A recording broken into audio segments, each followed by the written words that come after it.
And good evening, everybody, and welcome.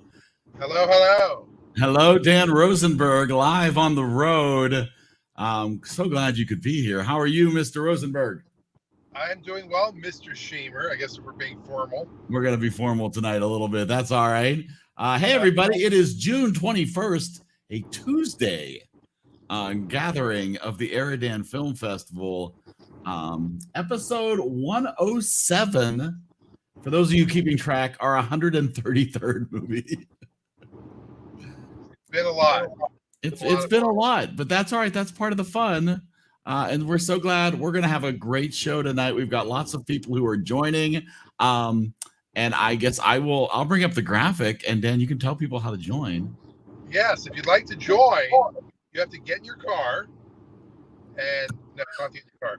You just go to EriDanLive.com, and it just takes you right to the page. You put in your name, you let it put your microphone and camera on, and you can be right here on the screen with us. It's so easy. Even a child could do it while they're operating their car. No, safety first, of course, always. Yes. I mean, I have audio here right now, so I can do this. I can sit like this for a few minutes if I want to. Let's not film an accident waiting to happen. Yeah. At least until we start the show. Well, I'm at a red light now, so I can do that now. All right, now you can be safe. Okay, you be safe.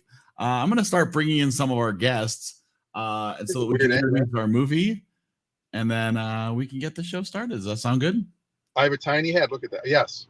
You do. You have a tiny head. There's a little perspective going on there. There you go. Oh, that's it. It feels so much like you're right here. All right, let's bring in Stacy and Wade.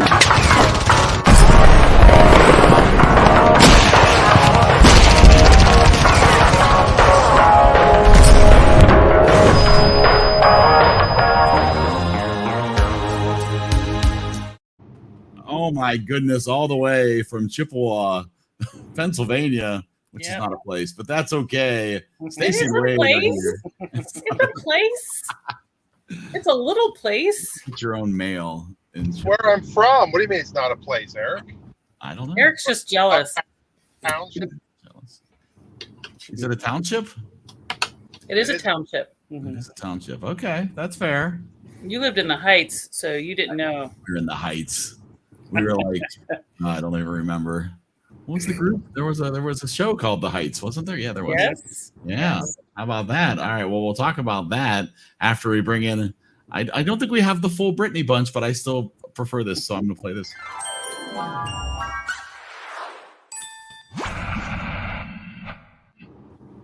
Brittany and Richard and Mina and Cody said he's on his way.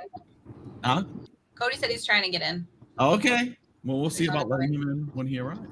All right. That's cool. And we've got more people here. Let's bring in Dave.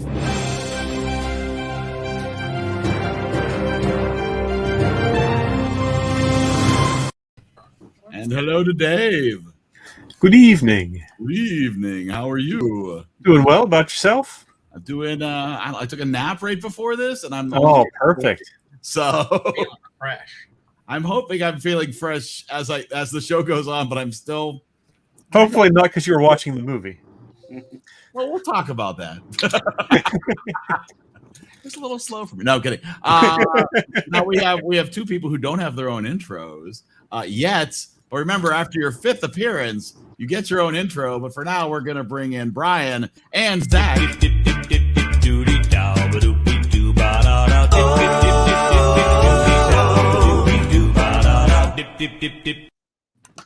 Brian, Zach, his very first appearance. Oh, yeah. Hello to Zach. How are you, Zach? All the way from Beaver Falls, downtown Beaver Falls. Oh, yeah. I'm good. How are you? I'm great. Great. It's a wild night. We're getting Zach's more real close to spiritual. us. Zach's real close to us where we aren't. So we don't live in a town. Yeah, I'm up here. It's not a real place. He's downtown. Downtown. Downtown Beaver Falls. No. And Dan, how long is your commute, Dan? How much longer do you have till you arrive to your destination? I'm back on the island. I'll be home in about 5 minutes. So I'll run upstairs, switch over. He is full on max headroom right now. Yep. Yeah, you're very, very, very glitchy. But that's all right. Max. That's perfect. That's perfect. So, all right. Well, since we're here, we might as well talk about a movie. Richard chose, right? That's right. This was Richard's movie, right? Yeah. Yes. Awesome. All right. Cool. Tonight we are talking about robots. You can shine no matter what you're made out of. Starring Ewan McGregor, Halle Berry, Greg Kinnear, Mel Brooks, Amanda Bynes, Drew Carey, and Robin Williams. Directed and written by people who don't mean a lot to me. We'll find out if they mean a lot to you. Budget of $75 million, a worldwide gross of $261. Movie from the creators of Ice Age. Critics on Rotten Tomatoes at a 64. Audience kind of at a cold 53. Surprised to see the critics above the audience. That's odd for this kind That's of. unusual, yeah. Isn't that interesting? So Richard gets to tell us why he chose this movie for us. I've liked this movie for a long time. I remember it coming out when I was in high school. One of my fondest memories was my band instructor. Actually, like, he came to school the weekend after like opening night, and he had an autographed poster of robots from one of the animators, which was super cool. I tried to do some research and I tried to figure out, but we think that one of the animators was actually from the Erie area. Area? I was also into, like, I'm still into a lot of technology. I work on cars, engineering, stuff like that. So just the aesthetic of this movie is just kind of right up my alley.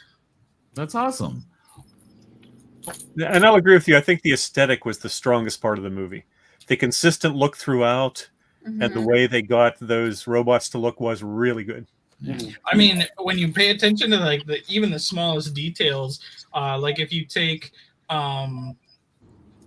why can't I think of his name right now? The Rodney? dad, yeah, like his ears are made out of sink drains, because he's a dishwasher. So The dad, yes. The dad, yeah.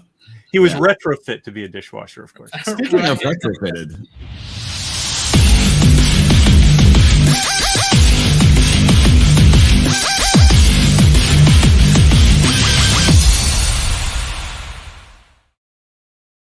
Our resident podcaster Cody is here. What's How up? are you? Oh, I'm just peachy. So peachy. So glad you could join us. Absolutely. So, yeah. So okay. So was this anybody's first time ever watching the movie Robots? Oh, excellent, Dave and Cody. Oh, and Dan. Excellent. So have being your first experience, you have any thoughts, any insights, things you were surprised on? I had a strange reaction to this movie because it was very hit or miss. There were some parts of it I thought were truly excellent. I mean, really, really good. And some parts of it I went, what were they thinking? So it felt almost like, although it wasn't as obvious a seam, it almost felt like a Stripes situation where it was like two movies from two different directors sort of mashed together. Well, yeah, I see where you're coming from in that. I did felt like it constantly went from a kind of clever, very well animated, interesting style movie to some jokes that were clearly like, well, what if a 3-year-old's watching? So let's do them too. Making the baby is the best part. Well, that was a cute one, though. That was a fun one. It was the whole Aunt Fanny sequence in particular that was just so way too long and way too. Come on, The best parts joke in the are funny at any age. The best joke in the Aunt Fanny sequence was not the sequence itself. It was the chalk line of the lamppost afterwards. Yes, That was the best joke of that whole sequence. absolutely. Yes. I have to agree. Dave, I agree with that, what you were saying. It was funny because it had classic 40s movie, 30s movie vibes to it because of the Art Deco that they were trying to do. And the plot of someone sort of trying to aspire to something that they were told was beyond their reach. And the whole feel of the movie was like that. Well, not the whole feel, but a lot of it, especially when they were at the gate and everything. I got a very, of course, Wizard of Oz feel there because you can't get in to see the wizard, and it was kind of like that. So they were doing a lot of throwbacks to old movies, and some were obvious like that one, and some were not. We had the singing in the rain sequence from Fender. Yes. Yeah. Exactly. And I kept thinking, who does Rodney remind me of? And I realized it was Cody. Oh, that's interesting. Just the way he was drawn. It's the eyes, big eyes, and then this grin. And I thought, that is finally, it just dawned on me today watching the second part of Wow. it. It was Cody. Well, I need You wear a lot of think about hand-me-downs, that for a Cody? second. Not from my sister, I'll tell you that much. Yeah, I thought the opening was I excellent. actually I have mean, a the picture that opening I with could debunk that comment. Not a chance. I'm just Not a saying. I could. Not a chance. Do you have any I photographic remember evidence there, one time Brittany? with friends. I thought the opening sequence, the opening 5 minutes or whatever it was, maybe 10, of him, finding out he was going to be a dad, and or not him knowing, but dancing down the street, all the jokes about 12 hours of labor, and you missed the delivery, and making the babies the fun part, and all of that. Those were very clever, and it opened so strong that then when it sort of floundered a bit, it was sort of galling. Yeah. Yeah. Were there multiple writers? Do we know that? There were. Yes. There were. At least 3. From what I've read, it's not like it was one of those troubled productions where it went through multiple hands. It was, I think they made the movie they intended to make. It just wasn't quite the movie I think there was a better movie in there, which I try not to penalize people for because they made the movie they wanted to make and I should judge it on that grounds. But I did find certain sequences just, well, and then I'd sent out the link to the Aunt Fanny's tour of booty, which it sort of reinforced the fact that they thought this was the funniest part of the movie and they were going to make a shirt about this because this was the best part. And it's like, oh, that was the least favorite part for me. I thought that the fight sequence at the end too was very chaotic and didn't make much sense to me. All of the stuff in Underground was a little bit chaotic and a little messy compared to the stuff that took place above ground. I just felt like, although I love the dad, they weren't. Yes, I love the dad hanging from the chains. I thought that was great. I just thought it wasn't tight enough, and like it was like, who are you fighting against and why? I mean, I understood why, but I didn't know. It just didn't make any sense to me. Another thing that didn't make sense was it was not well explained why Bigwell just apparently went quietly into seclusion. I mean, he sort of gave the impression he was pushed out, but he didn't strike you as the kind of person who would just, oh, well, yes, I'll give up and I'll just let the small guy get stomped on by the big corporate overlords and I'll go play with my dominoes. It was just, I expected he was held captive somewhere or something much more constraining. And now it turns out he was just sort of like, oh, well, gave up. He was just discouraged. Yeah. Well, honestly, I mean, he had been outvoted too. So he also comes back really quickly. I felt it was almost like, okay, I changed my mind. Let's go fight him. Yeah. Yeah, I wondered, it's like, was there a little more in there that they cut one way or another, right? Probably. Because it's that would have been a better short, something about Big Weld or something about Fender instead of Aunt Fanny. Yeah, I do agree with that. I do see it. It is quite striking, really. Same exact nose. Hold on. That's Pull what it back I'm up. Pull it back up. Pull it back up. I gotta look at it again. I thought the original, like the first time you see like the underground and stuff like that sequence with the music, I really, really enjoyed like the intro to it. That was really cool. I don't see it. Cody, you look like a 50s Bel Air. Just get over it. I don't know about that. You look like an Evinrude outboard engine. Yeah. Yeah, Yeah, that's what it looks like. that's funny. Golly. I like the nod to, some like new school stuff too, like the robot dances sequences. Yeah. Oh, those were cool. Yeah. And then Britney Spears. the one with the street performer. They're just With Chini, right? Yeah. Right there or whatever. Yeah. Oh some yeah, great when he little pointed. throwaway jokes too, like the don't buy us, we're fakes. From the watches. Just little fun moments like that were really well done. Yeah. I think everyone the notice whole Sid the movie was Sloth? filled with just those like little quirky one-liners that like as a kid I never would have caught like Right. the joke of it, but like now I think it's hilarious. Well, And I assume this must have been improvised. The line from Robin Williams, "Stick with me, kid. I know the city like the back of my hand." Well, that's new. You know, it's a great little throwaway there. Yeah. I'm sure Robin Williams probably had a lot to do with some, like most of the one-liners in this movie. I mean, basically everything that Fender had to say was like a one-liner or a joke, Right. and probably one of my favorite Robin Williams performances. I did read the sequence at the gate where they're trying to get in. They did 8 different versions, and he did a different type of accent each time. Yeah, I mean, when he did Aladdin, I mean, they were like, "Holy crap," because he ad-libbed almost 90% of it. Yes. Yeah. Yeah, when he does like the Rodney Dangerfield impression and the what was the other one? I can't think of his name right now. Shining. Jack Nicholson. Jack Nicholson, yeah. Like, and then the animators had to go in and like make Genie like kind of take on that image. You can tell when animators are animating a very specific person sometimes, and that was the case where they were. Fender not so much, but Aladdin the Genie, you could have told that was Robin Williams even in mute, I think. Yeah. But I don't know if I missed this when we were talking when I lost connection for a few minutes. But the fact that we have another Paul Giamatti movie and Dan Hedaya. Yep. Oh, and I hadn't seen him in the credits, but I knew that voice as soon as I heard it. Loretta. That was when he was on. What's her name? The Tortellis, wasn't he? Yep. I was not ready for Amanda Bynes in this movie. I didn't even know which one she was. I heard her voice and I was like, "Oh my gosh, my childhood." What about Terry Bradshaw? What? And Jay Leno. Terry Bradshaw was Broken Arm Bot. Jay Leno, Greg Kinnear, Al Roker. I mean, there were a ton of small roles from big folks in this. Randy Jackson. Jennifer Coolidge. Oh, yeah, that was Aunt Fanny. Yeah. That was one of the I think one of the biggest talking points when the movie came out was it had like an all-star cast.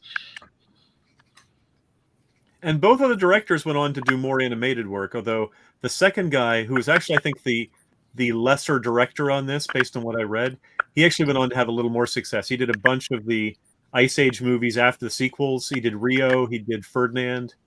So, yeah. I didn't know that. Aunt Fanny, by the way, in England, she had to be called Aunt Fan.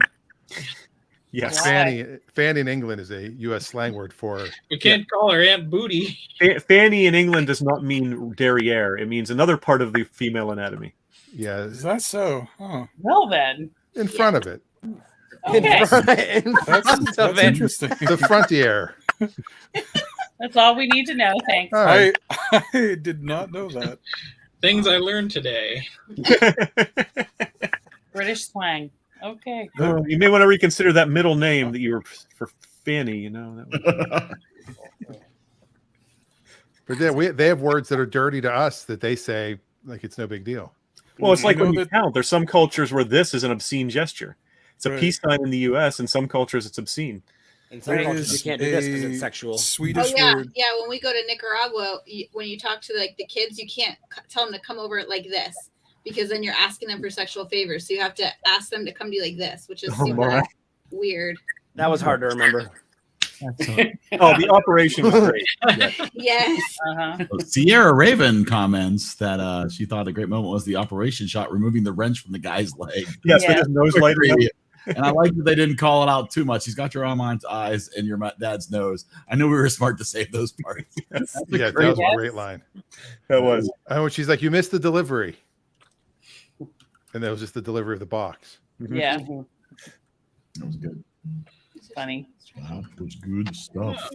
Did you get the comment from Jacob that said, "Let me in"? Yeah, is Jacob trying to get in? I don't know. I don't know. He does not appear anywhere. There's nobody down there. I see the comment that's like, "Let me refresh your page." Yes. Jake, do you know how to get in? I don't know how he's coming. Maybe that's part of it. Hold on. Yeah, he probably doesn't know how. Yeah, Jake, here you go. If you want to be a guest, you have to go to EriDanLive.com. EriDanLive.com. You go right there, and then you're in. No. He doesn't know how to get in. Even a child could do it. But if he doesn't know that, if he wasn't here early to hear us say that, No, how would he know? I'm teasing. My favorite song that I always forget about, it's one of my all-time favorite songs, was in this movie. and it was in the jackhammer scene, and now I already don't forget. I forgot what it was. The first time you see, or like when you see the jackhammer hardware. Oh my gosh, what was it? You know what I'm talking about? What scene I'm talking about? We don't. I can't. Oh! It was in The theme Agent from Cody Banks Shaft? 2 as well, and I always forget the name of the song. Just Google the soundtrack. Yeah. Hold on, I'm trying to look that Not up. make as it more well. complicated than it needs to be. Get up off of that thing. No. The James Brown music at the end. Wonderful Night by Fatboy Slim. Hang on, I still have the movie open. Right so I can find There it. by Chingy. That was a breakdancing one. Yeah. Wait, I got it. Silence by Gomez. But they actually don't play any of the music or like the words. It's just a little musical. Oh. Dang nabbit, hang on. You guys continue talking amongst yourselves. I'll find it. Okay. All right. Well, let's hear from Zach. Zach, this is Zach's first time. We have not heard from Zach. Oh, I'm just waiting. There we go. Now we have somebody we can let in. I'll put you on the spot. All right. Let's. Oh, okay. Oh, he's making food while he's here. Here we I'm go. gonna bring in Jake. We'll bring in Jake, but we'll let Zach. There's Jake. Whoa. Oh, A slab of meat. Chef Jake here. All right, Zach, you're competing with a slab of meat. What do you have to say? Oh, that's tenderloin. I don't know if I can compete, but I remember seeing this. I don't want to age myself when I was 8. So like I You saw just it as a did. child. So I haven't seen it since it was in the theaters, and I was kind of embarrassed because I was like, I'm above this humor. I still laughed at the same joke. So I was like, okay, I haven't aged much since I was 8. But overall, like I was like, if it wasn't Robin Williams, I feel like I would have forgotten this movie. But since it's Robin Williams, it's like he should have voice acted everything when he was alive, because I would have watched It's he's true. just so good. But yeah, I did laugh at some jokes that I don't want to admit, because I'm like, that is the most childish joke I've ever heard, but I still laugh. I laughed at all the childish I ones. laughed at all of them. Yeah, for sure. Yeah, I was cracking up the Don't whole be time. ashamed. Okay. Yeah. Yes, a cooking show has arrived right in the middle of the show. Movies and cooking. Jake, I don't know if we can hear you or not. Say again? Can you hear me? Yeah, did you see the movie Robots? Nope. So you're just here to slice up some prime Filet tenderloin. mignon looks like. Is it a cartoon? Yeah, it's a cartoon, 2005. Thing I did get. She says we own it. Yep. Something's all choppy. I don't know who that is. I think that's him. Is that The him? meat. The meat. Brian, I got you. Thank you. No, I still hear it. Oh, you guys, now this is like a full Brady Bunch. I can look I at know. Brian. I can look. And I'm Alice. I'm Carol. Wait, No, I gotta look this way. I don't remember who I I'm was. so excited. There's a full. We've got a full. Brady Bunch has been a long time. Da-da-da. we Jacob, we can't hear you. Richard likes this movie so much that we have 2 copies of it. Wow. I found the song, by the way. He went to grab it off the shelf, and I was like, yeah, it's up with the Blu-rays. And he's like, we don't own it on Blu-ray, do we? And he's looking at the bottom where the DVDs are, and I'm like, no, we do. And he looked, and sure enough, it was there. So I'm like, yeah, we have 2 copies of it. I probably found it at a yard sale, and I was like, yeah, I might as well upgrade. Well, Adam's comment doesn't shock me. First time seeing it. Good movie for kids, but for me, not so much. They're way better animated movies than this. I think this was sort of still from the era when everybody was trying to catch Pixar, and it really wasn't until I think what year did Shrek come out? That was the first movie I remember where another studio really had a huge hit, sort of on par. Although Ice Age did very well, but That's true. Shrek Did was I- 2001. Oh, I was gonna say I thought it was 2000. So yeah. okay. Because and I don't mind a fart joke in a movie. I thought there was a fart joke in Finding Nemo, for gosh sakes, but it was funny because it was one little throwaway joke and you move on. It was just the long extended sequence in here is what wore me down. It's the same joke repeated for 5 solid minutes. There was a thing on TikTok that talked about how if you're going to pitch your product, you can use the Pixar pitch. And every Pixar movie, and really this movie did the same thing. It follows. Boy, that clicking is bugging the hell out of me. Hold on. I think it's on Zach's end. I'm gonna try to mute Zach for a second. Mac, do you have a small animal, a small rodent eating your phone? I don't think I noticed it until we let Jacob in. No, I still hear it. Nope, it's Zach. Really? I don't know what that sound is. Oh wait, No, I still hear I it. can still hear it. oh, he's No, he's- whenever I he's- mute Zach, it goes away. All right, so Jay can come back. We can hear him He's slicing his saying- meat. Not anymore. So unmute if you want to Zach talk, speaks. Zach.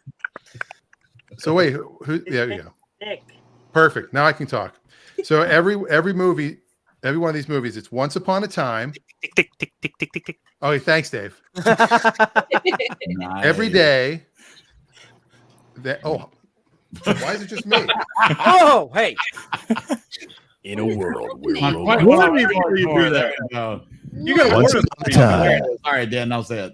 All right, so it's once upon a time, blah blah blah blah. Every day, blah blah blah blah. One day, da da da da. Because of that, da da da. Because of that, da da da. Until finally, da da da. That's pretty much every Pixar movie. That's pretty much most movies, isn't it? I guess it could be. Yeah, I was gonna say. Nothing happens. I have to find the. There's a. I'm blanking. that's the right Wizard now. of Don't listen Oz. to me. Let me find it first. But like, let's take anything. I guess we can do this with. I guess That's any movie. Airplane. Okay, the movie Airplane. Once upon a time, there was a guy named Ted Stryker, and every day he was upset about his girlfriend leaving him, until one day he got on a plane and decided to fly, even though he was afraid of flying, and because of that, the plane was going to crash, and because of that, he ended up having to fly until finally. He Shirley, don't overcame call his me. fear. Yeah, he overcame his fear, and don't call me Shirley. All right. Yeah, There's the formula, though. So there it is. It's a 6-step formula right Well, there on my and phone. that was one thing about this movie, and I don't really hold it against it because it is largely a kids movie, but Oh yeah. it's a very common plot. You know, the plucky outsider who wants to succeed in a field from which they're considered to be an underdog. It's Disney did it later with Zootopia. It's a very common movie theme, which is fine because there have been dozens of that type of movie. That's true. That's true. It's true. And It's it is true. also 5/28, 8/28. So right now it's Eric's birthday where you are, where I am, and it's my birthday where Eric is. That's wild. 5/28 and 8/28. Obsessed with your birthday. No, But it should be time to if people are ready to start rating it, shouldn't We're it? gonna I do found it. the song. Oh, okay. Well, finally. yeah. The song is. Don't say finally. I've been waiting to share this for like 10 minutes. It was Walkie Talkie Man by Stereogram.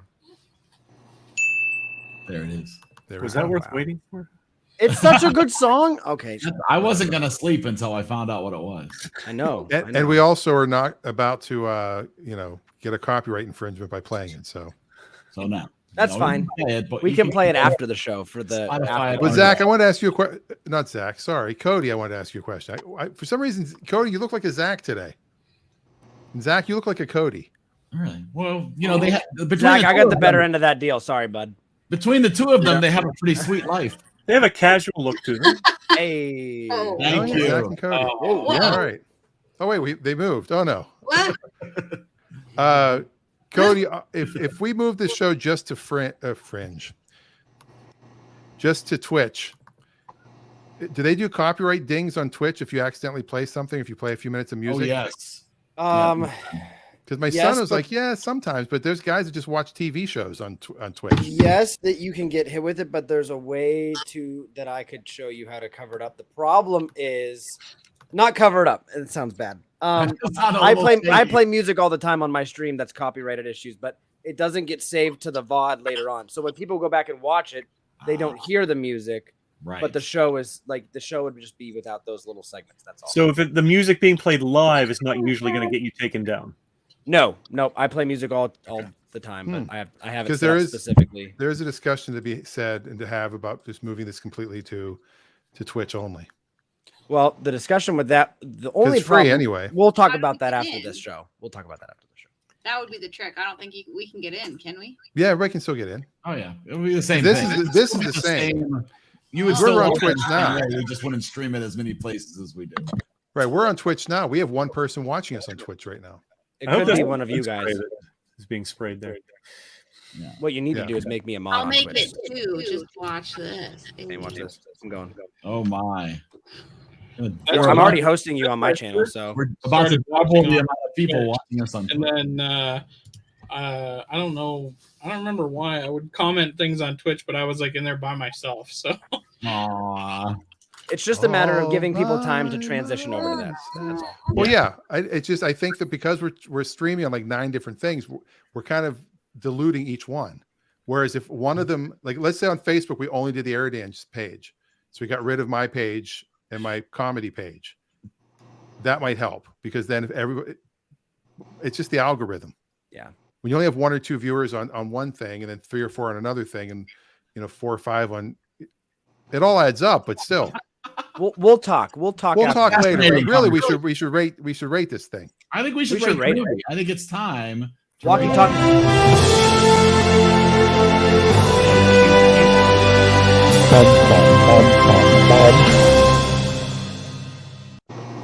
All right, now for Zach's benefit, I will bring up the fact. Okay, so we rate a movie anywhere from 0 to 100. Everybody has their own personal rating scale, but we will not start with you. We'll let you hear some other people thing to give you a frame of reference. You can have your own scale. You can deal however you like. Last week we watched the movie Benny and June, which came with a 79.17. So far all of our movies have ranged anywhere from Forrest Gump at a 96 to Howard the Duck still holding tight at the lowest position of a 41.6. But only by 0.4. Yep. Right. So, but you of course you can create your own rating scale that as long as you're true to yourself. I think that's pretty much what most people have done. Before we start scoring, I just want to point one quick thing out. Is Adam made a quote. You'll notice he's on Facebook. And then the next quote, I use YouTube because I can do picture in picture and multitask. I'm like, so he was Facebooking while he was on YouTube simultaneously. Well, his first one where he said Dan and his fancy Polestar was YouTube. Oh, that's and right. Then he said, I'm here just finishing up work on Facebook. Oh, he's all over the place. And then he went back to Facebook and then YouTube. He's probably the one person on Twitch too. Yeah. Is it the same app from Clutch Radio? It's the same app. It's all the same. Yeah.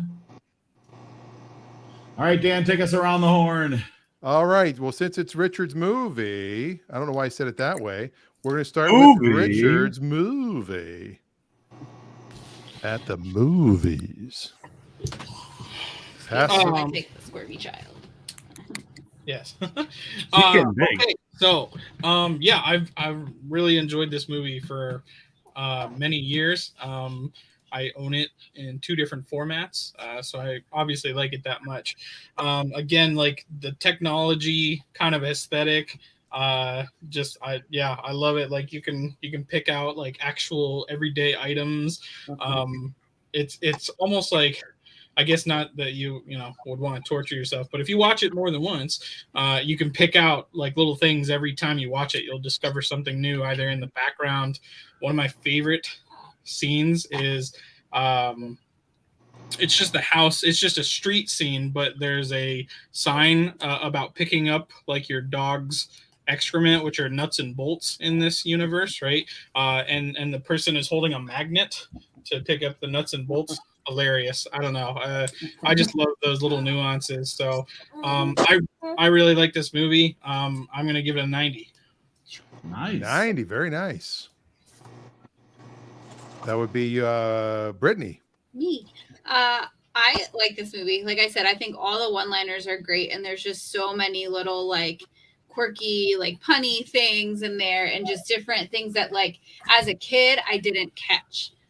But now, like as an adult, like I can be like, oh my gosh, I understand this joke. Like I can laugh at it. Like childish or not, I laughed at it. Zach, don't feel bad. Like they're funny. It's okay. Like to be a kid at heart and find those things, kind of comedic.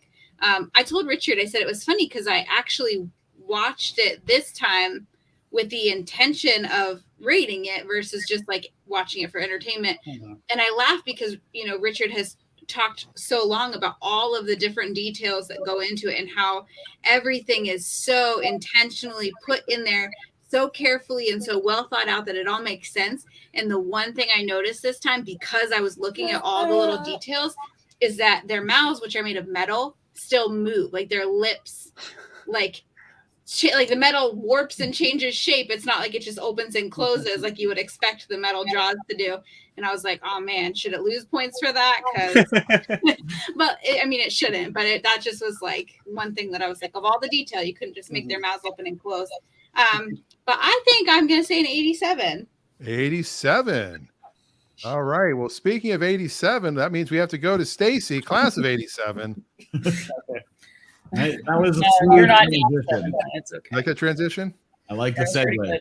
That was pretty good. Okay, so I'm first.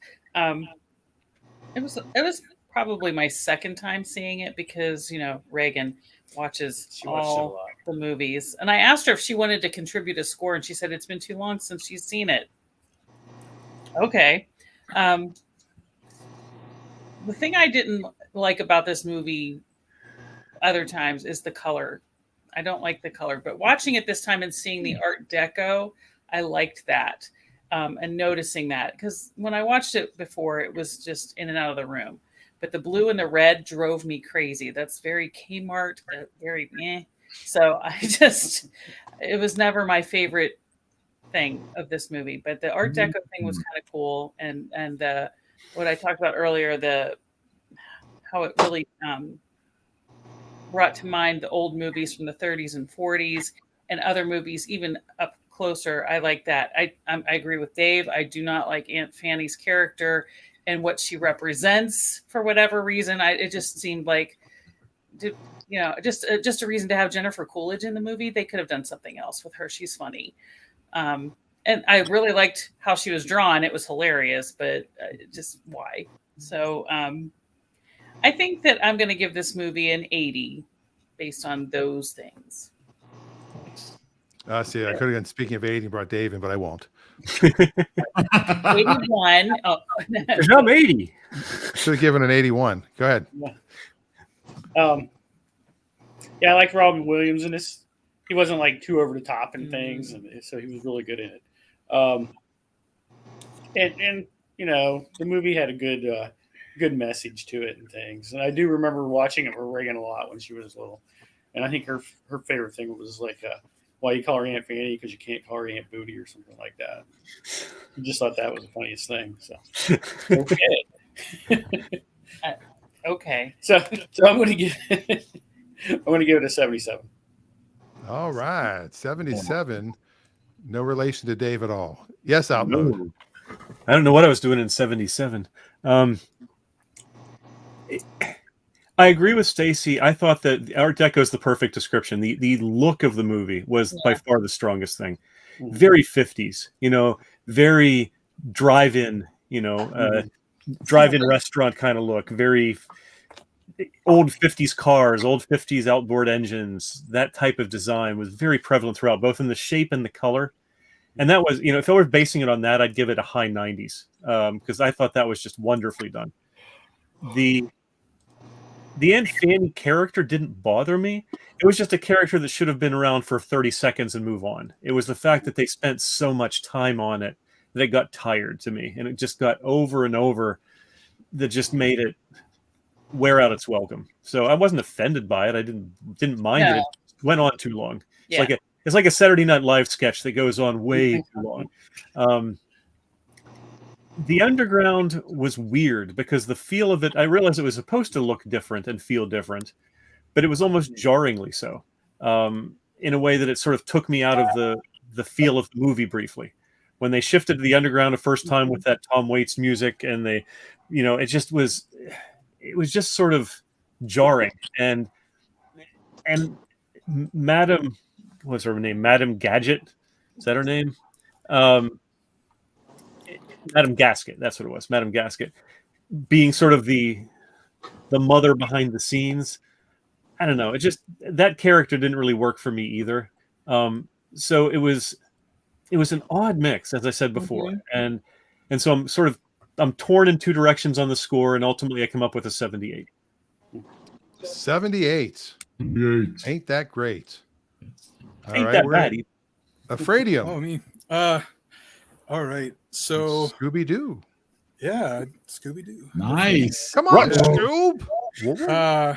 You meddling right. kids. So for this one, I was trying to figure out how to explain it, like because we were talking about the writing, and how it was kind of like easy. I mean, as a film major, right? So there is like a specific thing. I mean, you guys probably know it too, like, but you study it when you go to film school, like just the order to a script, you know, and like I was trying to find the exact quote, and I don't remember who did it or anything like that. But it's like you put the character up a tree, and then you throw rocks at them until they come out of the tree, and that's the story, you know. Right. And yeah, so it could be simple, but I still think a simple story can be fun, and but yeah, I wanted to share that part. I think actually. I didn't mention it earlier, but so I'll mention it now. But like, it was kind of dark. I know that sounds silly, but like, they were scrapping these like people, you know, and then like grafting them to the other ones. I was just like, wow, that's kind of dark. But I still laughed at all the time. Like even the childish stuff, I don't care. I love the things that I loved when I was a kid. Still, Right. Scooby-Doo. Exactly. Every day before school. Like, yeah, so as long as it's before Scrappy. Yeah, you don't want Scrappy. No, yeah, you're right. Yeah. And the name that I got down there, I liked that, but I just realized that line was a little racist, but I liked because it said yellow in it. So it was a little racist, but I like the whole like it tastes like chicken, Afraidium, the rare metal. I like that. So yeah, I'm gonna give it an 81. I think. Yeah, an 81. Brian, I found the quote. It was George Abbott. Yeah. In the first act, get your hero up a tree. In the second act, throw stones at him, and in the third act, get him down safely. Yeah, exactly. I could not think of who it was, but yeah. George Abbott. All right. All right. So Amanda says she thought it was a fun movie. There were too many misses relative to the hits.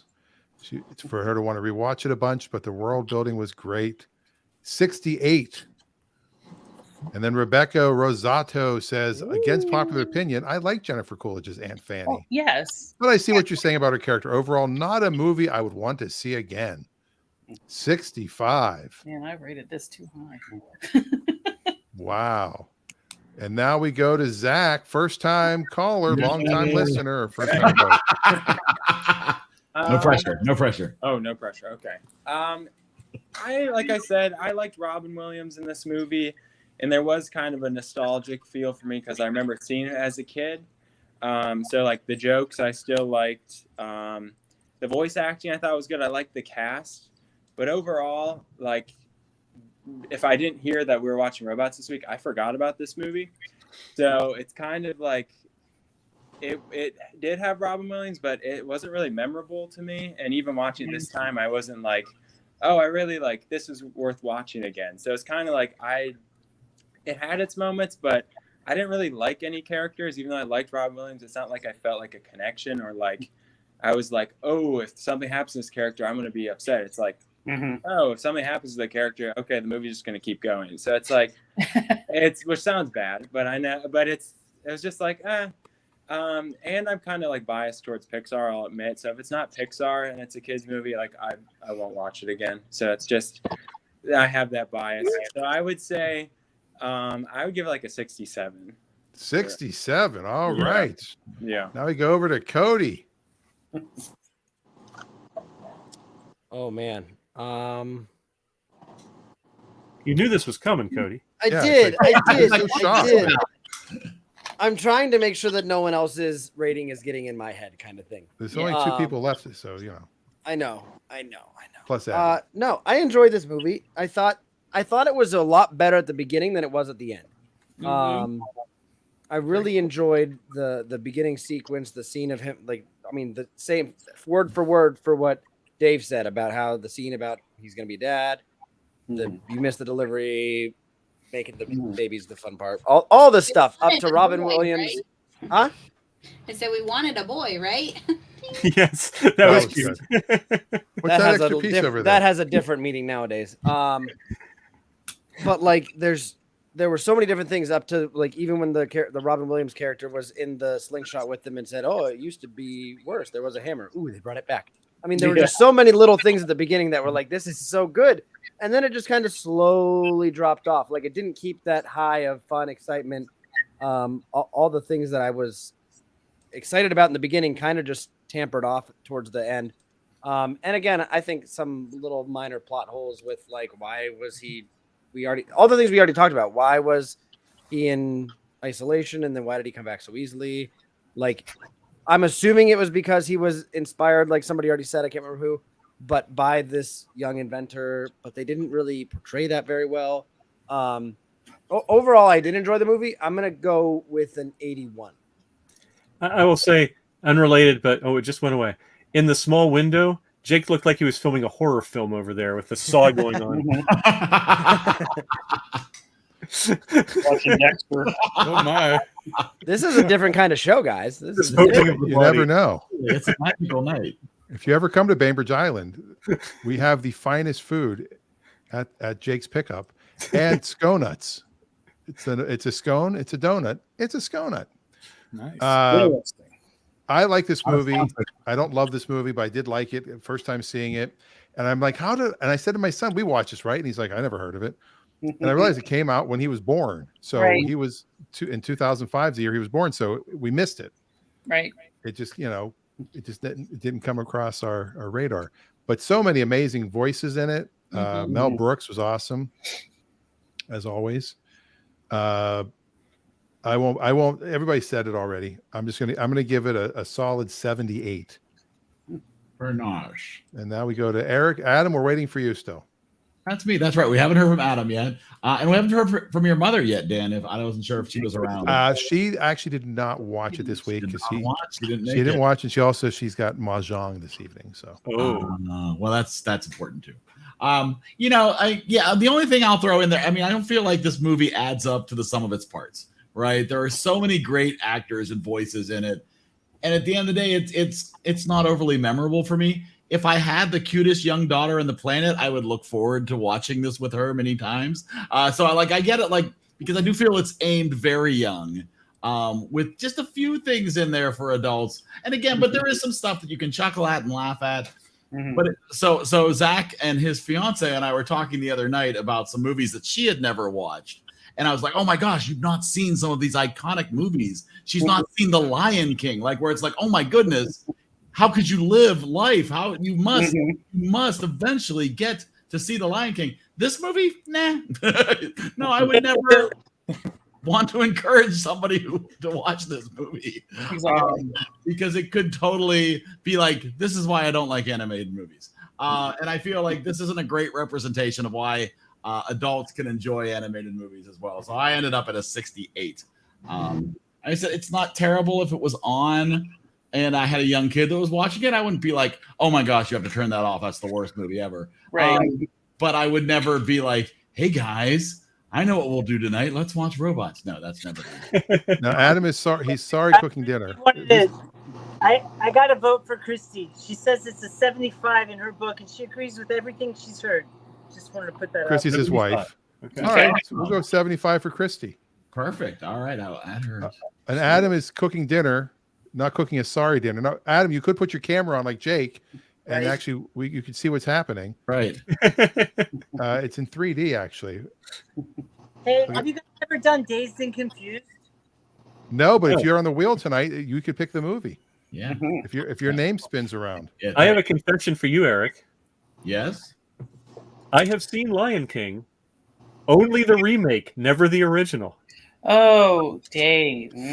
That's a big sad. No. The remake was trash. Oh no! Oh, I don't disagree with that. Oh, There's a remake. For whatever reason, it was the first of when Disney was going through their renewed renaissance from Little Mermaid on.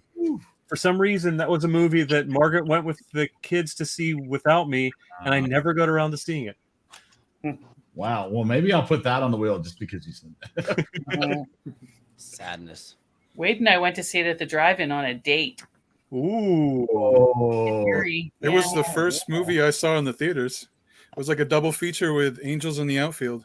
That's good too. Yeah. That's excellent. All right. Well, before we get to talking about next week's movie, let me finish up my graphic here. We're just going to share this way. I unfortunately did not make it to the first page this week. Is Robots. Just barely. We ended up at a 74.36 for Robots, coming in right above Power Rangers. Richard, we pick good movies. Is that the Ivan Ooze one?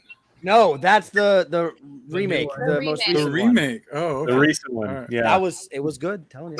With the Krispy Kreme store. That's why I have that shirt. According to Cody, it was good. It's Yeah, phenomenal. and my shirt says the Power Rangers movie was only okay from all the old parts on the show. It was a good one. Krispy Kreme, it was a whole bunch of inside jokes on one shirt. Billy made that movie.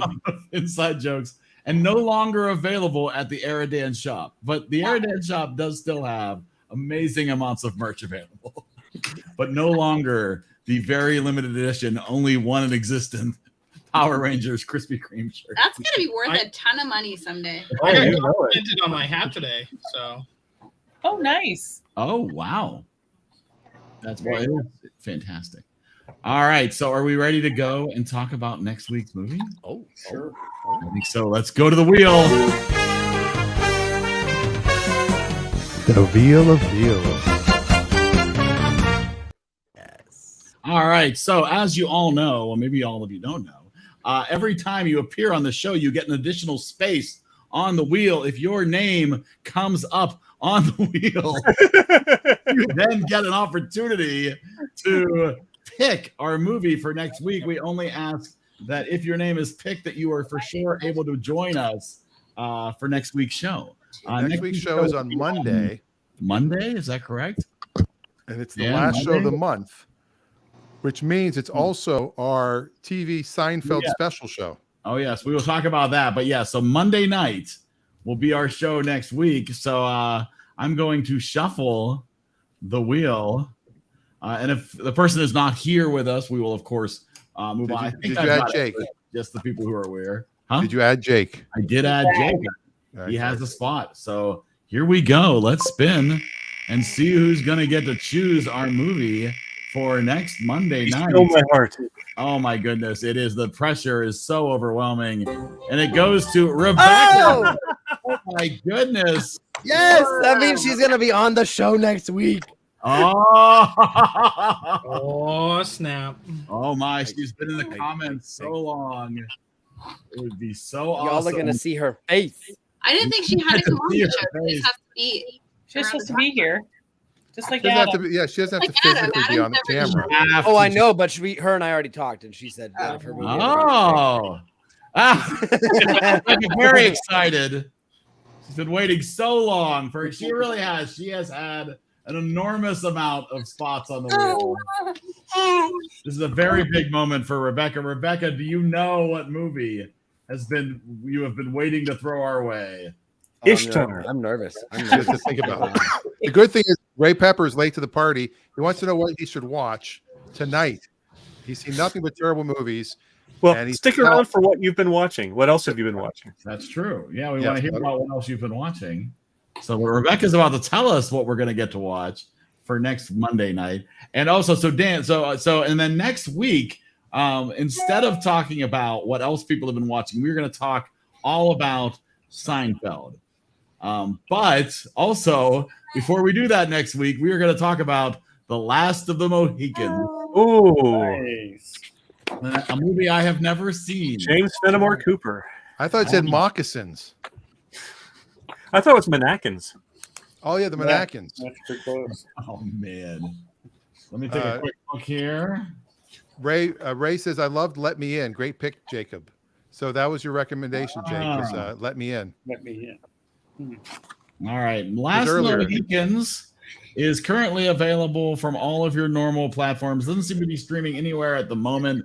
for free, but available for rent from all of your normal rental places. And as always, local library. Don't be afraid to stop in at your local library. Exactly. I'm sure they have a few hundred copies waiting for you. They could, or Hoopla, or 1992. something like Wow, that. You'll be able to 92. pick up the VHS of Last of the Mohicans. Do you realize 1992 is the same as 1985 to 1955 and Back to the Future? That's 30 years ago. When we I met. know, because I turned 30 this year and I was born in 92. Oh, wow. Ah, that's the Cody Crow 92. It's all making Who said sense Dan now. can't do math? Hey. How about that? Last of the Mohicans, the Cody My math Show. teacher, that's who. All right, so we're going to watch Last of the Mohicans next week. All right. So, for the last time of the month, we will talk about what else you have been watching.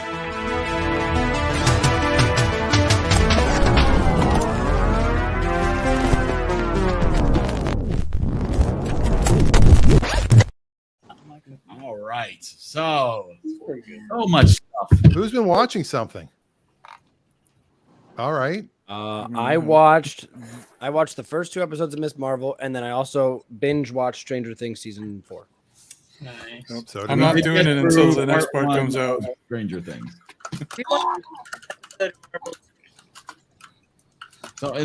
So far, everybody who's watched the first half of season 4 of Stranger Things have enjoyed what they've seen, with no spoilers, obviously. But Yeah. not Absolutely. I called a couple things that I just called some things, but yes, I've enjoyed it. It's been enjoyable, even though I thought I knew what was going to happen. Okay. You didn't think the ending was yeah. Yes. No. Yes. Oh, I called shut all your 3 mouth. surprises in the ending. Oh yeah, I called a couple of them too.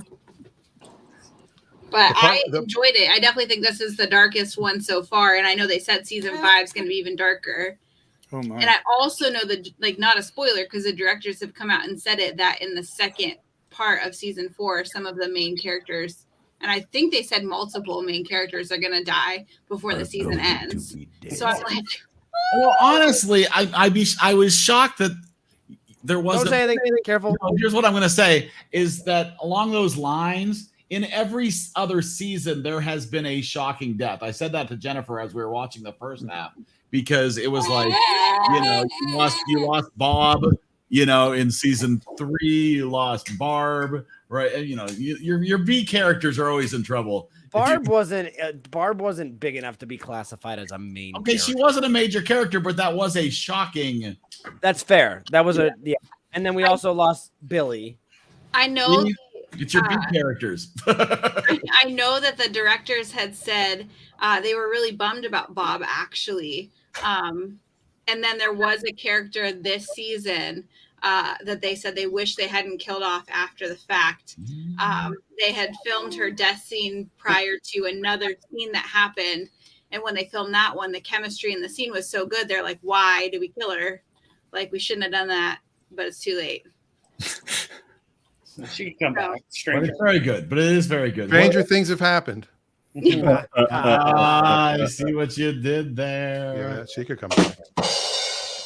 Try the veal. And then Yeah, they all actually week. said they were supposed to kill off Steve in season 1. But the actor rewrote the character to be a likable character instead of the jerk that he was. And so then they kept him in, and now he's like almost everybody's favorite. Well, and somebody on, I think on TikTok, was pleading with Netflix. They said after next season, you have to do a spinoff with Steve and Dustin as like Yes. private detectives. Like that Yes. would be like they're adults now, or they're in their 20s or 30s, and they're The detectives. Sweet Life of Steve and Dustin. Yeah, something I like like that. that. Yes. Dustin's my favorite character. Yeah, Dustin's great, for sure. and he also, he has that condition with no collarbones, and he makes a joke about it. I liked the dance scene. So that was like me without the girl coming in and making me feel better in school. That was me. Yeah. I didn't mean to be a bummer. It's just true, though. Oh, there we go. Jeez. It was just like me, except not alone. Yeah, I was alone. There was no girl that came made me feel better. But Oh my! I remember going to Homewood roller rink once in 6th grade, and a girl asked me to skate, and then she fell, and I fell on top of her with her knee up in the air, and she got me right in the hoo-ha. Who was that? Robin, what was her last name? Robin something. Oh man. Okay. Yeah, and she fell backwards, and I landed on top of her with her knee up in the air, and that's when I realized that there's a delay when you get hit there. Oh, Like, I'm okay. One thing I forgot to Now mention about robots was it occurred to me when Right Richard, in my ninnies. when Richard said that the dog poo was nuts and bolts. Yeah. Because there's another scene in the bar where after the guy takes a drink of grease, the bartender says, "We'd like some nuts with that." Like it makes whole new context when the nuts and bolts are the poo. see, the movie is very dark. Oh my god. It's got some weird stuff. Adam watched The Old Man on Hulu. I have not seen that yet. with I Jeff have recorded Bridges. it, but I want haven't to wait seen for it the either. whole thing to finish before I start watching it because that looks like a great show. Oh, good. I think it's funny that everybody's saying that they're like Brian saying he's waiting for all of season 4, and like Dave saying that, because I think I read an article that like people are asking Netflix to go back to releasing one episode at a time of a show, like, so you have to wait a whole week or something. Right. And I'm No, like, I please don't don't do want that. that. Don't talk them into doing that. I like to binge it. Well, Mhm. Netflix might need to start. The reason people, I think, do that, like Apple does it because they don't have all the content. Right. Yeah. So it gets people, you can't just do the 7-day free trial and binge everything real quick. Right. And even Netflix is kind of doing it when there's like they split Ozark in half. They split the last 2 episodes of Stranger Things up. I think don't doing mind whether you bulk, do like, it. I don't mind do a whether you chunk. drop it all at once or do it weekly. I don't like the 2-part seasons though. That kind of bugs me. Yeah. Adam's going to stay up until midnight to watch the finale of Obi-Wan. I'm Adam, not you might only have to behind. stay up till 9 I p.m. have to catch up on Star Wars stuff. I missed like the Mandalorian. I haven't done that yet either. There's a lot to do. Eh, I did, and I wish I hadn't. That's fair. Richard and I watched The Age of Adeline. Oh, that's That's a good one. I had never seen it. That was our Yeah. first time seeing it. It was really good. Yeah. There I am was the Speaking sh- of Stranger After- Things, I just wanted to show you guys this. I don't know if you can see these. Do they look okay? It looks like a Try D12. one at a time. Hold on, there we go. There we go. There it is. Want to bring it back? No? Is that a D20? It is. So this is made out of malachite stone. Okay. So it is a stone dice. And then the other one is It's it a gonna metal pull it D6. up? Nope, not gonna do it. There's actually, so these are what are they? Steel? I think they're steel, and they're hollow. They're completely hollow. And then the sides Hollow. and numbers have dragons in them. And these were my first Father's Day gift. Whoa. Oh yeah, happy Father's Day to the fathers. of Right, us all. Yeah, very Yeah. cool. Oh yeah. And I'll say she is looking big in the when she was on camera. Yes. She's growing fast. Yep. Yeah, she is. She's heavy. I told her she has to start walking because I left the gym today and it was really like intense on like upper body. And I went to pick up the car seat and I was like, you gotta walk yourself out of here. I'm not carrying you anymore. This is silly. Dan, we watched what did we watch? Jerry Seinfeld's Comedians in Cars Getting Coffee. Some of those are great. A few of those. Some of them, yeah, we watched. It's very uneven. It is. I noticed that. We watched the first one with Jim Carrey, who I don't know if he was just being himself or what. It was interesting. And then I just skipped ahead and I saw the one with Kramer. Oh, yeah, Michael Richards. Michael So Richards. what's great is the guy that's working with me on my TV show, Barry Katz, is in that episode when Is they he? show Yeah, up he at does Jay walk. Moore's house. Yeah. And, Yes. and he's like, no, this is Sugar Ray Leonard's house. Yes. Yeah. Okay. Yeah. I'm like, we should know him. That's what I was thinking. The Gary Yeah. Shandling episode is that I would say maybe a third of them are truly great episodes. It I wanna depends on see if they're Barry. Crackle episodes or if they're Netflix episodes too. Oh, Okay. there's a difference. Yeah, when it was on Crackle originally, it was very, very low budget. Yeah. And then once Netflix put some money behind it, they got a little bit better. They got a little, a few more cameras. They shoot for a lot longer, and so they have more to edit from. Yeah. The ones I like best are the ones where Seinfeld has a history with them. Yes. Yeah. They're talking about their old days in the clubs, and they're just going on and on. Those are great. Yeah. Yeah, when you get the ones, and sometimes there's people I have no idea who they are. Yeah. Right. There's been a few of those. I'm like, who? Exactly. Yeah. I love the one when he went out with Jimmy Fallon and took him on his boat. That was hilarious. And Jimmy's like, "Are you serious?" And he's in his jacket and his bathing trunks. Yeah, I think they're on a Boston whaler.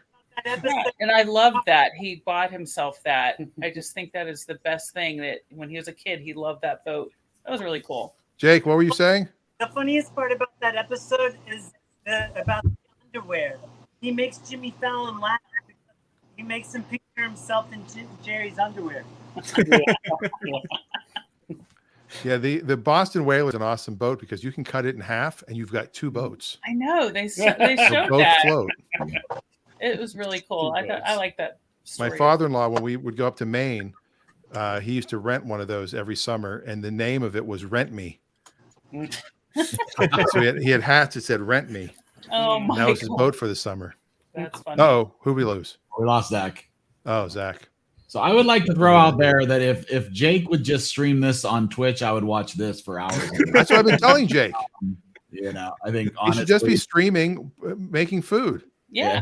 Stream this, on Twitch. I think. Oh man, you're making me hungry. I know. I want to see more.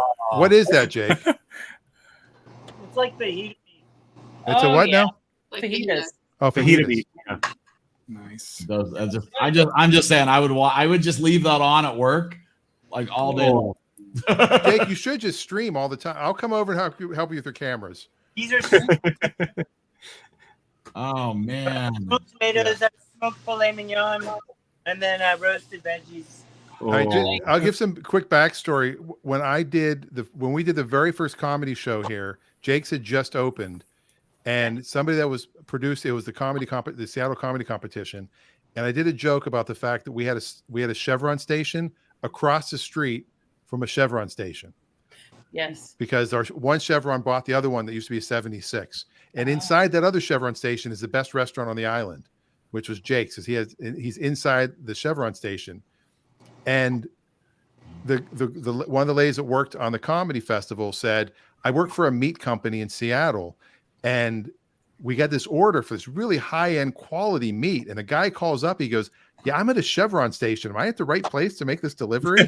Because he had just opened. And now, I mean, how long have you been there? 8 years, 7 years? Yeah, just over 8. Just over 8 years. So it's an amazing restaurant there. Nice. That's awesome. And the ding happened. Yeah, I don't know where it was at. So I've been listening more than watching. I keep forgetting I paid for Audible many months / years ago, and I have all these credits. So I started getting books. One of them I posted on Facebook. I'm very lucky. I'll be emceeing a show with Chris Kattan from Saturday Night Live on July 2nd. 2 sold out shows. And it's this little old theater that was built here on the island in 1936, and they're trying to get it revamped. Not like the other theater that they're also redoing. And he worked there when he was in high school. Wow. He went to high school here. And I listened to his autobiography, and he talks about getting fired from there. Oh my. And my friend Jeff is the owner, and he was the owner back then too. So it's just funny that he's coming back to that theater. So you'll have some Chris Kattan stories to drop on. I'll have some Chris Kattan. That's why I said we should, if double feature should be Night at the Roxbury and Corky Romano. Where was the name drop there? I know. Come on, Eric. Jeez. This name drop is sponsored in part by alcohol. Having problems at work? Try alcohol.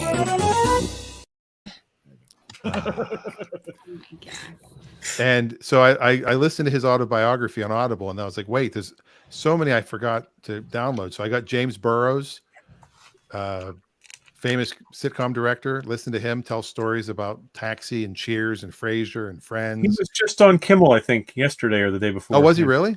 Yeah. Oh, I'm gonna have to watch that. He has a new book out. Was it the one I just listened to? Is it called Directed by James Burrows? I think, yeah, that's the one. Oh, I didn't realize it was a brand new book. Oh, Yeah, awesome. he's out plugging it. In fact, he said on Kimmel this was the first time he had ever appeared on a talk show. Wow. Wow. I'm gonna have to watch it. Was it Kimmel hosting it, or was it one of the guest hosts? Let me see. I think it was Kimmel's last show, which would have been last Friday. Okay, I'm gonna have to watch that. Summer hiatus. Let's And see. then I just started Bob Odenkirk's book, comedy, drama. Yes, it was Friday's show, the 17th. I will have to watch that. I had no idea it was a brand new book. Wow. Audible's awesome. I just have to remember to cancel at Yes. some point because I forget, and then months later I go to get one book and I'm like, I got 38 credits. I wonder if I can gift those. If I can gift them, I'll give you guys all some Audible books. That'd be good for Wade because he uses it for school. Yeah, but this past year, I haven't had any school books that were on there. Yeah. Oh well. So we've been rewatching because the new season is starting in a week. We've been rewatching Only Murders in the Building. Yes. Ooh, Oh, that's right, the I'm new so season's- excited about Oh, this. yeah. And it is as good as I remember the first time through. It really holds up on a rewatch. Oh, good. Oh yeah, I started watching Barry. We watched the first 2 seasons of Barry, I think, and then it wasn't. I haven't bothered to download because it was available on one service, then it shifted services or something. We couldn't get it, and so I haven't picked up the last. Well, season. I thought I watched the first season, and I'm watching the first episode. About halfway through, I don't remember anymore. I'm like, you know what? I turned it on. I fell asleep, and it probably played through all night while I was sleeping, and so that's why it says I watched it. Oh my gosh. I don't remember anything, but it's Bill Hader plays an assassin, and he goes to LA to kill a guy who's in an acting class, and then he ends up joining the acting class, and Henry Winkler is the instructor.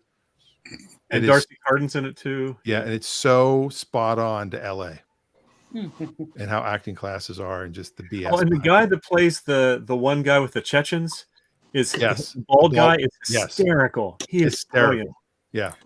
What So was it's this a called great show. again? It's called Barry. Barry. Okay. Barry, but it could be Bury because he is an assassin. It's a bit violent at times.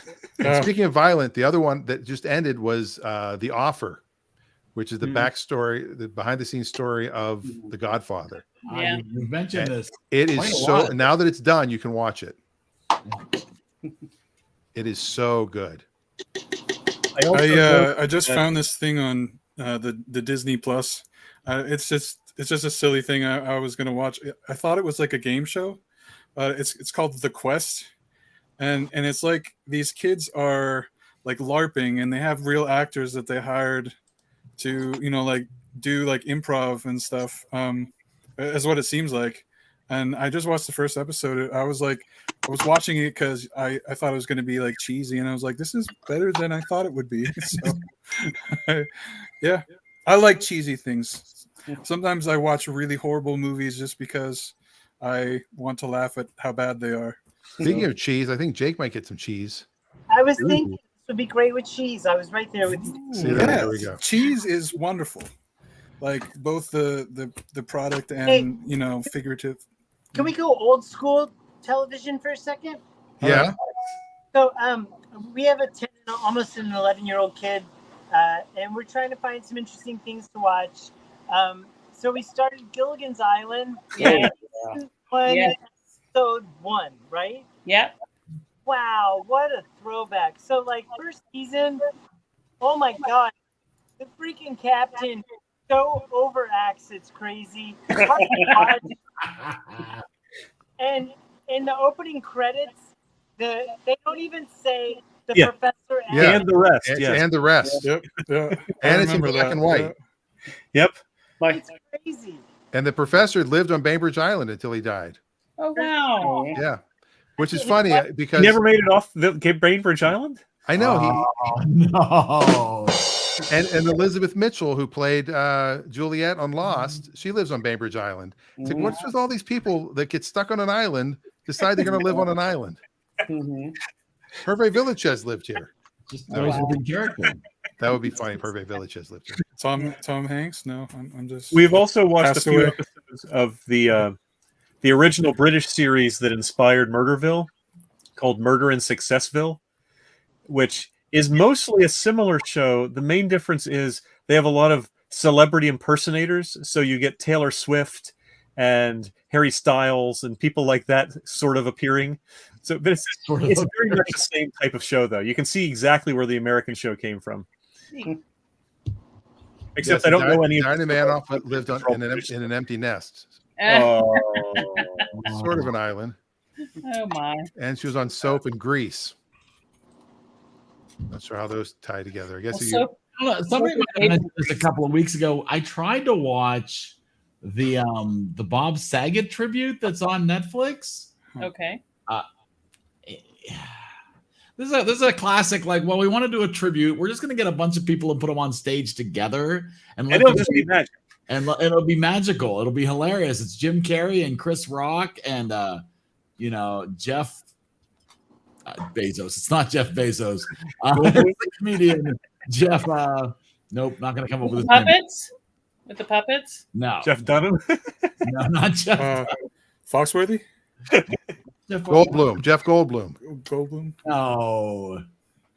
Jeffrey from Toys R Us? No. John Mayer was there. John Stamos is there. It's not good. It's sad. It's sad. Jeff Ross. You're Adam. Jeff Ross. All right, here it is again. Jeff Ross's sister lives on the island. True story. Wow. Jeff Ross. True story. Who's Jeff Ross? Yeah. Jeff Ross is like he's called the he's the king of the roast. He's just the roast master. Yeah. I'm looking at him and I've never seen him before. Never heard of him. You haven't watched roasts? No. Dean Martins, that's all. Him and David Tell. David Tell's another one that you watch him in roast and he just kills. Well, yeah. Jeff Ross and David Tell had a show called Bumping Mics, which was really good. They'd be up on stage and it's like boom. I mean, they're all really excellent people, and I don't know if you make it through the first. Like, I couldn't get past the first 20 minutes because they're they obviously have no direction. They were just go on stage, reminisce, talk about Bob, right? And it's like, oh, this is going. It was just, yeah. Where you hear like that? How Adam feels when we start talking about home. Beaver Falls. Yeah. About life at Blackhawk High School. Exactly. Yeah, no, exactly. Yeah. So I tried to watch that, but I ended up bailing. It wasn't. That wasn't. Did anyone ever watch Insomniac with David Tell when it was on? I loved that.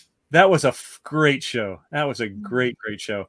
He would, for those of you who aren't aware, he would go to visit a town. He'd be doing stand-up in a town. So after he finished his set around, midnight or whatever, he'd just tool around the town for the next few hours, meeting people who had all-night jobs, whether it was bartenders, garbage men. And when he was in New Orleans, it was the crew that goes along the canals and shoots the Nutella that are the vermin that live down there. And it just hangs out with them. He went to fetish clubs. He went to all kinds of just random places. And it was like dirty jobs, but for nightlife. Yeah, that's a good way to put it. Yeah. And with a stand-up comic doing the bits. Yeah. Yeah, it was excellent, though. I mean, it was great show. He would go till the morning. He would go till the sun came up. Yeah. It was awesome. He'd be all night. Yeah. Yeah. And the other thing I've been doing is I noticed that No Time to Die was now for free on Prime Video. Oh. So I've been rewatching the Daniel Craig Bond films. So I've gotten through the first three. I still like Skyfall. That's still the one for me. It is. Well, Bardem is excellent. I mean, we saw him in No Country for Old Men recently. He plays a bad guy really well. Mm-hmm. Yeah, that's still my I don't know which one's my favorite. That's my Daniel Craig. Yeah, but I like the Daniel Craig ones because it's probably the only James Bond actor who actually has like a story arc through his appearances. Like there actually is a thread through the movies that you don't get with anybody else. You have Jaws appearing in multiple of the Roger Moore ones. As I said, he's the only good thread. I do realize it. I think Craig. If I had to pick my favorite Bond, it would still be Connery, but only by a smidge, because Craig is the other one who brings that intensity to the role that Connery sometimes did. Yeah. Yes. Whereas Moore was just comic relief. Lazenby wasn't a good actor.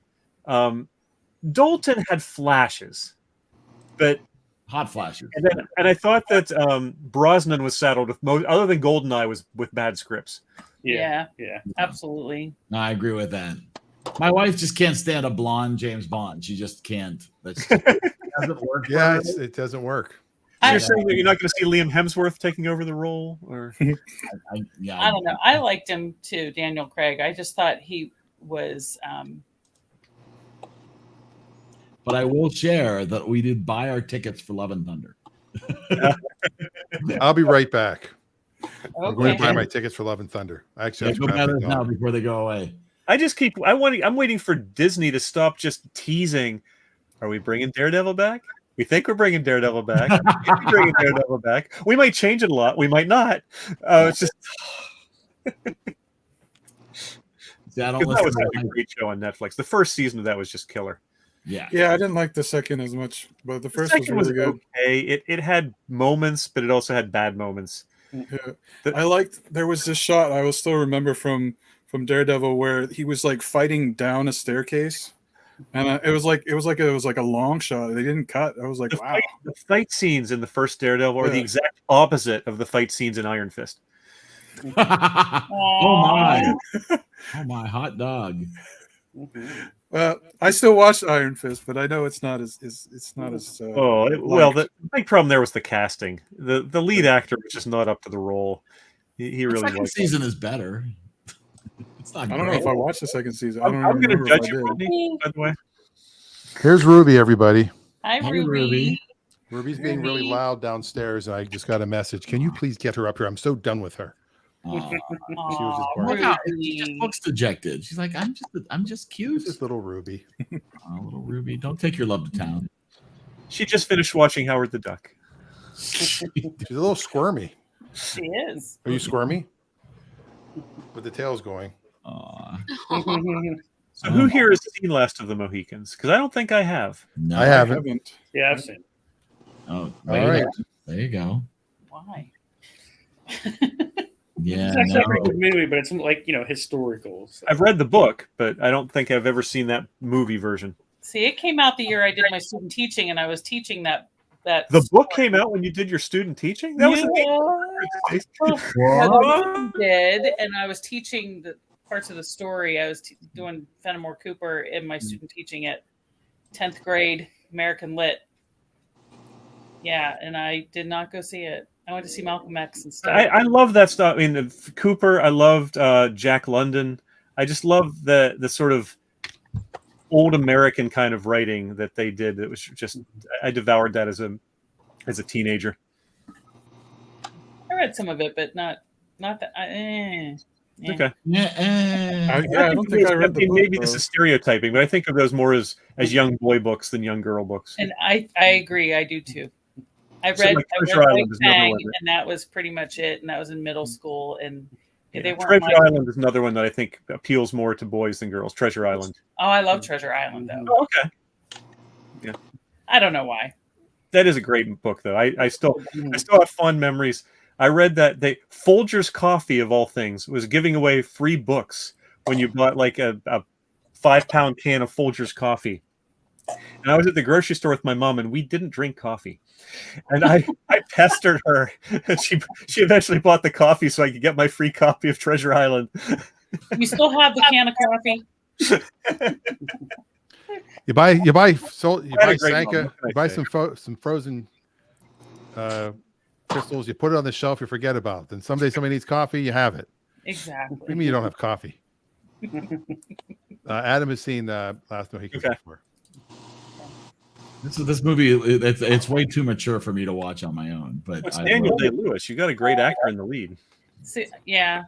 Is it bloody? Is there the other? How is it? I don't think it's really bloody. I mean, it's like 1700s fighting, so that was pretty brutal. it's like close combat stuff. Oh. Thanks, Rebecca. She's a little squeamish. Hey, you watched No Country for Old Men. You can do it. I did not. Oh, that's right. You watched Fargo, but not No Country. That's right. Yeah.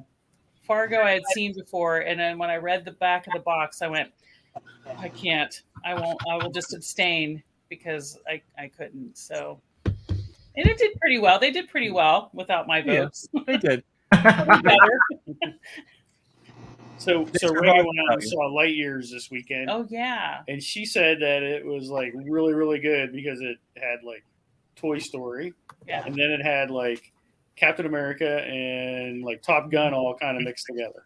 I think the reviews have been mostly good, but nobody went to see it. Yeah. And Dan, she said to tell you specifically that it has some time travel-y type stuff in it. Oh yeah. Oh. What, they dress up in old timey clothes and. I'm not sure. No spoilers. Well, if you head over to Common Sense Media, and if you want to hear what parents have to say about Last of the Mohicans, it's great for young children. My 5-year-old watched it, and was in love with it. It's probably not too bloody. And apparently, Wow 1234 says very well made movie with some minor violence, not violence with minors, but there is near to no blood due to the action being fast paced. See, there you go. And over-eggeration. Yeah.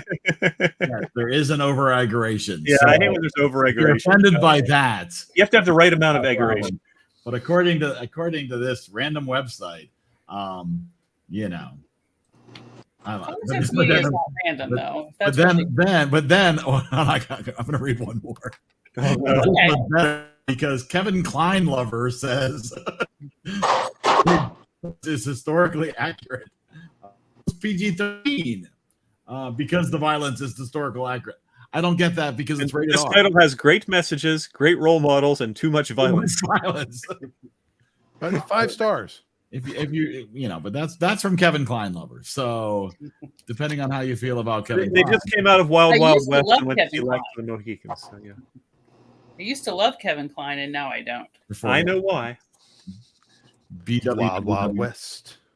But I loved him in A Fish Called Wanda. Yes, that's what I mean. Mr. Manfred Jensen. John Cocktoaston. Awesome. Well, I think to sometime pick All of Me with My Name Comes Up, just so we can watch the movie your mom meant to pick. All right. You're just waiting for All of Me Part 2. Yes, the sequel. All of Me wants all. Oh man, Jake, you're killing me. Oh man, what? Oh, come on. You deliver, Jake. Deliver to Pennsylvania. Oh, goodness gracious. Me and Eric and the three of us could have our own talk cooking show. We could call it Three Bad Brothers. There you go. That's just awesome. How about 2.5 Jews? Wait, who's the half Jew? I'm sure if you go far enough back, Eric, your family has some Judaism in there. Wow. The Shemer, the German, it's possible. That's just excellent. Like Adam Sandler when he did his song about, half a Jew. That's true. Gesundheit. Wow. Oh, Lordy. Awesome. My mom watched Hustle on Netflix. She's watching now. She just texted me. Oh. And she recommends it highly. Adam Sandler movie. Oh, cool. I have not had time to watch it yet, but I will watch it. It's in my queue. Awesome. I'll talk about it next week, maybe.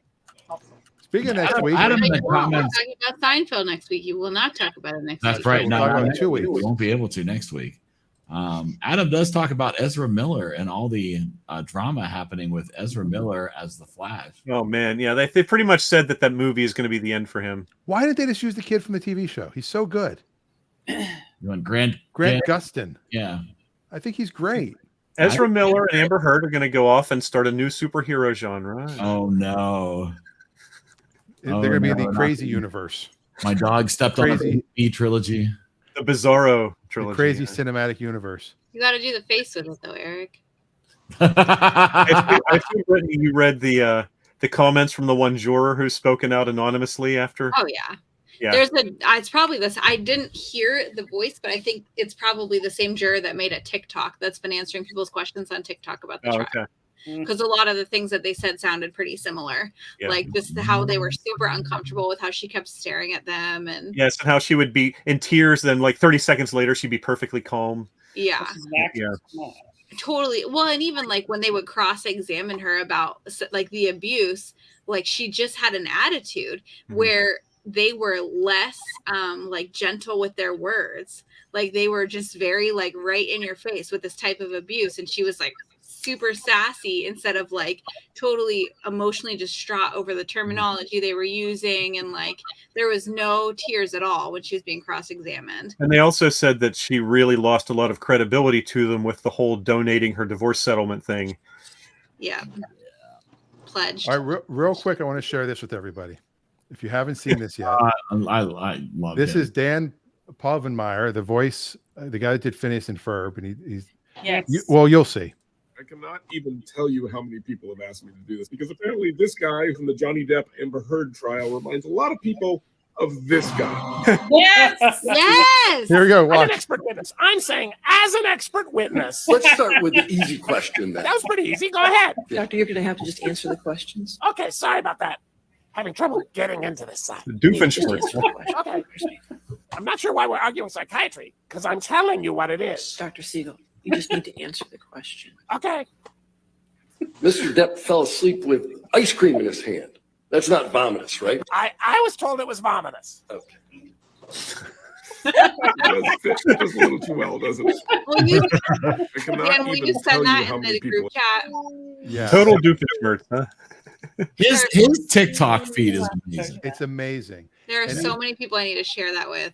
And he was just saying that he was over in England for some event, and a guy walked up to him and he said, "Well, here, I'll just play it."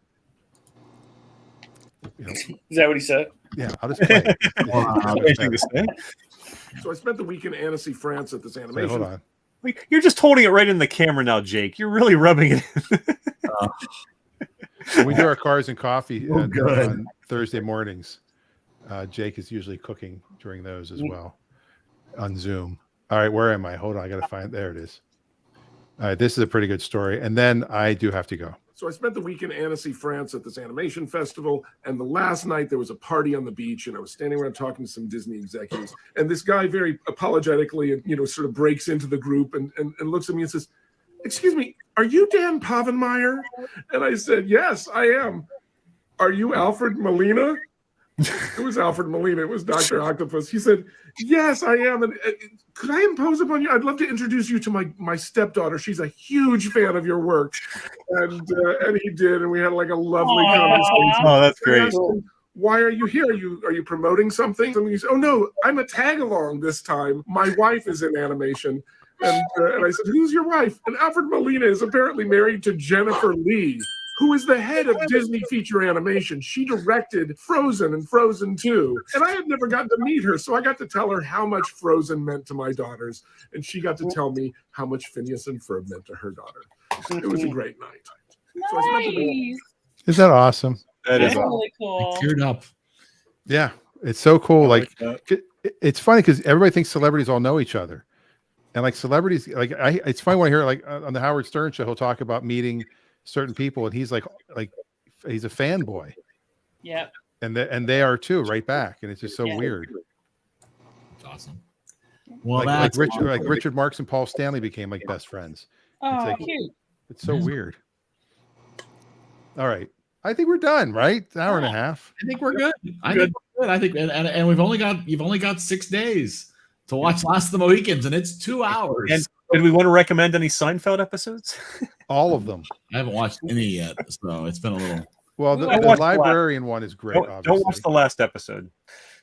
I Yeah, did you- not mind the last episode. I I didn't like the last haven't episode. watched since, so maybe I minded it more than I realized. What I would recommend for everybody, watch the pilot, because I want to discuss that of how horrible it is compared to the rest of the seasons.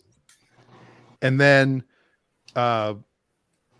the yada yada episode has like 9 different things in it. Like you don't realize it's all that one episode. Yeah. Okay. There's a lot of so All right. those are 2 I would recommend. I have 2 episodes that I always will remember, and it's the one where I think it's Newman is like visualizing people as food. I just remember that bit. Yeah, and he sees he sees Kramer as a turkey. Yeah, and then And he's like, the "Hey, other buddy." one was when they were making a voice for some girl's belly button. Hello. Yeah, hello. Yeah. Woo! And he breaks up with her. I will always remember She's like, those you can't two say that anymore. He goes, really? He said, I broke up with her. There's so many episodes. You got the puffy shirt. You've got the close talker. You've got the Terry Hatcher episode. Yeah, they're real and they're spectacular. Yes. Mulva. Mulva, yes. Oh yeah. I have a feeling next week is going to run way long. So if you're a Seinfeld fan, and I'm working on a few surprises. We'll see if I can pull them off. All right. Good luck. Everybody have a wonderful and safe week. Saturday, Dan, will there be a Clutch Radio? You know what? I still don't know because Rafi and I are going over to this thing in Seattle for Bring a Trailer. It's at this place called The Shop. Jake will have to correct me. Is it the garage or the shop? It's this huge storage place that people like pay to have a membership to store their car.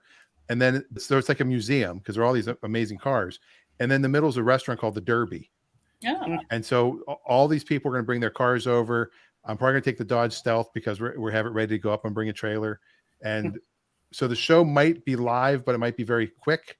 And we might just record a bunch of stuff and then have like a pre-recorded show that will air later. Or you just get footage of Jake's restaurant serving food. And awesome. Well, everybody have a great and wonderful week. And we'll see you on Monday. It is.